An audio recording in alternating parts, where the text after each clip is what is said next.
وزیر اعلیٰ سندھ نے حیدرآباد میں قائم 150 سال قدیم ادارے sir Cowasji institute of psychiatry and behavioural sciences کو اپ گریڈ کرکے یونیورسٹی کا درجہ دینے کا اعلان کر دیا ہے۔ سید مراد علی شاہ نے سر کاؤسجی انسٹیٹیوٹ آف سائیکیٹری میں نئی OPD اور فیمیل وارڈ کا افتتاح کیا۔ افتتاحی تقریب سے خطاب اور میڈیا سے گفتگو کا مزید احوال اشوک شرما کی رپورٹ میں۔ وزیر اعلیٰ سندھ سید مراد علی شاہ نے حیدرآباد میں واقع نفسیاتی مریضوں کے علاج کے لیے قائم 150 سال قدیم ادارے sir Cowasji institute of psychiatry and behavioural sciences میں نئے OPD بلاک اور خواتین وارڈ کا افتتاح کیا۔ وزیر اعلیٰ سندھ نے افتتاحی تقریب سے خطاب اور میڈیا سے گفتگو کرتے ہوئے سر کاؤسجی انسٹیٹیوٹ آف سائیکیٹری کو اپ گریڈ کرنے کا اعلان کیا۔ مراد علی شاہ نے کہا کہ یہ انسٹیٹیوٹ 150 سال پرانا ہے۔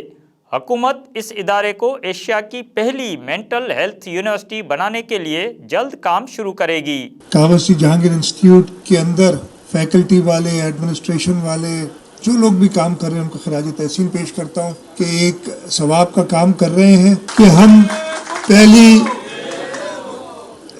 جو ہے مینٹل سروسز کی یونیورسٹی ہم یہاں ایشیا کی پہلی ہم تو کہیں گے ہم بنائیں گے اور انشاءاللہ تعالی وہ state of the art university ہوگی۔ وزیر اعلیٰ سندھ نے سر کاؤسجی انسٹیٹیوٹ آف سائیکیٹری کی تاریخ، کام اور اہمیت کا ذکر کرتے ہوئے کہا کہ ذہنی طور پر صحت مند فرد ہی معاشرے اور قوم کے لیے مثبت کردار ادا کر سکتے ہیں۔ وزیر اعلیٰ سندھ نے سر کاؤسجی انسٹیٹیوٹ کے مختلف وارڈز کا معائنہ کیا اور مریضوں سے بھی ملاقات کی، جبکہ انسٹیٹیوٹ کو اسٹاف، ایمبولینس اور ضروری آلات فراہم کرنے کی بھی یقین دہانی کروائی۔